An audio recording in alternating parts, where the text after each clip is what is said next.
Post-Modernism, its origin and perspectives.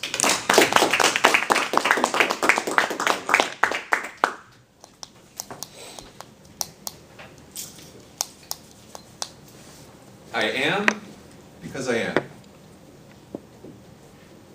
I think, therefore I am. Whether I am or I am not, whether I think or I think not, I can't be certain. In 3 quick sentences, that's a quick survey of the history of Western philosophy, from the pre-modern to the modern to the postmodern. So what is postmodernism? It's this latest philosophical movement that's kind of made its way through academia. But where did it come from? So that's a couple of questions I'd like to just look at today, to kind of get some sort of a brief description of what it is. What are its origins? What are its perspectives? So, as you're out on the beach this summer, you're sipping some lemonade, you're contemplating your existence in this grand universe, you can think about a few of these things. First, a little bit about its origin. Unlike other types of philosophy, like existentialism, humanism, postmodernism began as a movement more in sociology. And of course, that's a branch of science that thinks more about how do cultures function. And it's not really concerned with things like truth and ethics. It's more concerned with once again, like I said, these social constructs. How does the society kind of work? And sociology, of course, is going to have an effect as it looks across history and time. And so sociologists and their discussions among these postmodern ideas started to color some other areas of academia, in particularly arts and letters. Literature has really gotten involved with postmodernism, but also philosophy really started to kind of get sucked into this latest movement. So let's talk about a definition for postmodernism. Wikipedia defines it this way. Get ready for this. It is a tendency in contemporary culture characterized by the problem of objective truth and inherent suspicion towards global cultural narrative or a meta-narrative.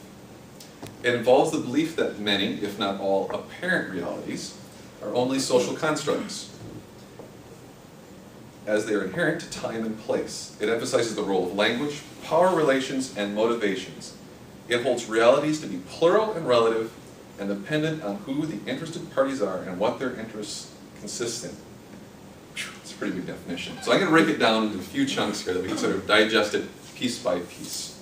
Start with this first part. Problem of objective truth, inherent suspicion towards global cultural narrative.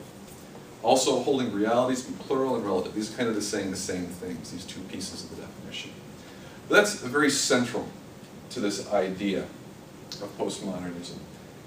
They have this idea that there is only, or that there can't be one single story, one single meta-narrative that was going to apply to all people. All these cultures, once again this is born out of sociology, all cultures are going to pick and choose different ideas, things that work for them. And so these ideas are all going to be plural. There's going to be multiple definitions out there. They're going to be very relative to who they are. Jean-Francois Lyotard states it this way. He's sort of the poster child for postmodernism. Simplifying to the extreme, I define postmodern as incredulity toward meta-narratives. And you may have seen this in recent times. This is relatively a very recent philosophic movement. You may have heard plenty of people say, well, that's true for you, but not for me. Or to each his own. A very relative, pluralist type of a statement. Let's move now to the second part. If you've got all these, there's no single story, you've got all these ideas in plural and relative, you move on to the next part. Apparent realities are only social constructs, inherent to time and space. That first piece, apparent realities, you can't really determine what is really true. Secondly, these things are only going to be social construct. Every society, every culture is going to come up with its own story to tell. Whatever kind of works best for them. This story is going to change through time, history. It's also going to vary from place to place. Once again, plural, relative ideas. Jim Sire, the author of The Universe Next Door, he makes this statement. Narratives have great social bonding power. They make communities out of otherwise disparate bunches of people. In every culture, there is a sufficiently agreed upon story that acts as a meta-narrative. And so that's what the idea is, that the society is going to kind of create its own story that's going to kind of work for it. And that story is just going to be working itself out through time. And this also gets the idea across that postmodernism is constantly going to be in flux. We don't really know what the truth is, it's an apparent reality, but it's going to change and be in flux through time and space. The last part of this, it emphasizes the role of language, power relations, and motivations. Language is very important in postmodern thought, because whoever is telling the story is going to have the power. And once again, you may have seen this effect recently in the past few decades. It's affected America. Back, especially in the early 90s, there was this big, huge political correctness movement. Everybody talked about trying to label different groups of people in different ways, or trying, as best they could, perhaps to remove those distinctions altogether. And once again, this is an idea, it's kind of a postmodernist thought. We pick and choose the language, we make the story work as best as it can for us. And trying to get to the idea of how those words are used so that they don't necessarily take power from another group of people. So they, as best they can, they try to remove as much language to keep power decentralized. Rosenau states, in Postmodernism and the Social Sciences, postmodernists argue that modernity, the present movement of philosophy, is no longer a force for liberation. It is rather a force of subjugation, oppression, and repression. So to kind of conclude and wrap our minds around some of these disparate pieces of ideas, let me return to my opening statement. And I'm going to use here an example that Jim Sire uses again in his book, The Universe Next Door. He tries to draw out these differences when he talks about the concept of justice.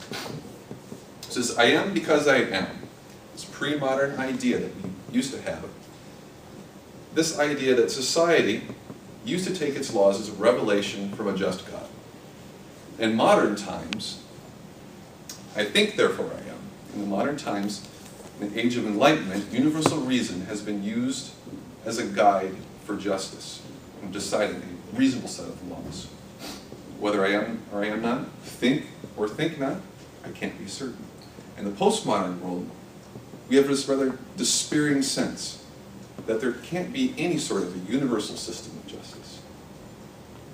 So, as you're sitting on the beach this summer, sipping your lemonade, and once again contemplating your existence in the grand universe, you can match wits with the latest movement that's coming through academia, and ask yourself, these ideas really hold water? Mr. Toastmaster.